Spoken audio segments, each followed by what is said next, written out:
In today's digital landscape, outrage is currency, and in Pakistan, it is often spent on the wrong items.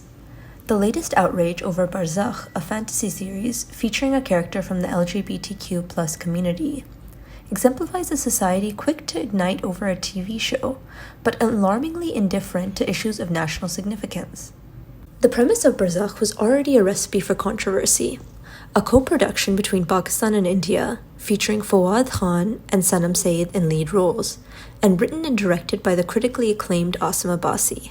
The series, initially embraced for its artistic promise, quickly became the target of intense backlash following the release of its first episode. The depiction of a gay character, perceived by many as an insult to traditional values, sparked calls for the show's ban. Social media platforms lit up with indignant voices condemning the series, leading to its removal from YouTube Pakistan on August 9th. Yet the question lingers, why does this series provoke such intense reactions while pressing issues like political instability, an economic crisis, and human rights violations barely register on the public outrage meter? The reaction to Barzakh raises a complex issue. On one hand, the inclusion of an LGBTQ+ character in a Pakistani series could be seen as a courageous step towards representation. On the other hand, it's not unreasonable to suggest that the character's inclusion was a deliberate attempt to garner attention, perhaps aiming for international acclaim at festivals that are more accepting of such themes.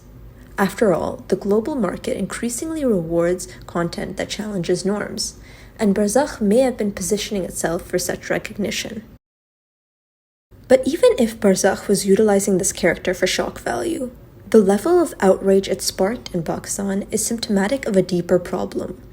It is as though the nation has collectively decided to expend its moral and emotional energy on a fictional character, while ignoring the very real and dire issues it faces. Consider the reality. Pakistan is grappling with a crisis of moral and legal extremism that manifests in the most horrifying ways. Lynching and mob violence, often justified by the accusations of blasphemy, are alarmingly common. Just recently, a tourist in Swat was brutally murdered by a mob after being accused of desecrating the Quran. Such incidents are not isolated. They are a part of a disturbing pattern where mere accusations, often unfounded, can lead to public executions. The blasphemy law, which carries the death penalty, has been a tool of oppression, particularly against religious minorities. Yet where is the collective outrage against these injustices?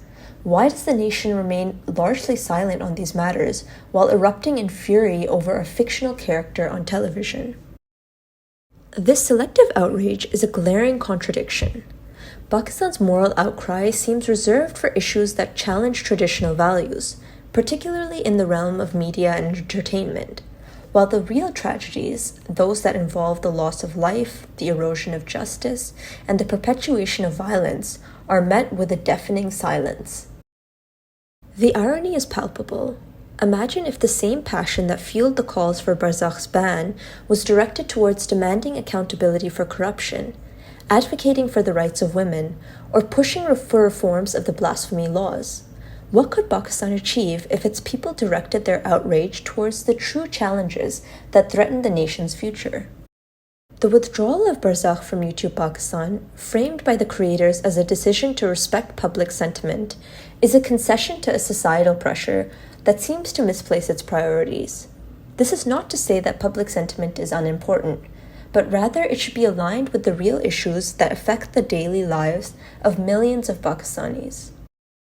Outrage, when channeled correctly, is a powerful force for change, but in Pakistan it often seems misdirected, reserved for matters that in the grand scheme of things do little to improve the country's future. The lesson from Barzakh is not just about the content of a series, but about what it reveals concerning our collective conscience.